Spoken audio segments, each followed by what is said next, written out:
మనం లైఫ్లో డెవలప్ కాకుండా దానికి మెయిన్ కారణం ఓవర్ థింకింగ్స్ ఈజ్ కంపేరింగ్.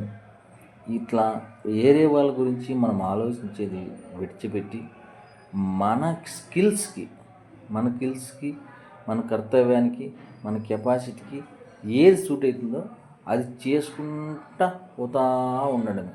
ఒక్క రోజులో డెవలప్ అంటే కాదు.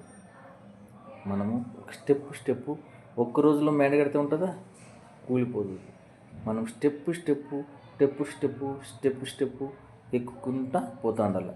ఇంకోటి వచ్చేసి లైఫ్లో చేయకూడని తప్పు అంటే మనకి ఎవరన్నా కొంచెం తొందర పెట్టినా, ఇబ్బంది పెట్టినా, డబ్బుల్లో మోసం చేసినా వాళ్ళ గురించి కానీ ఒక క్షణం కూడా ఆలోచించకూడదు.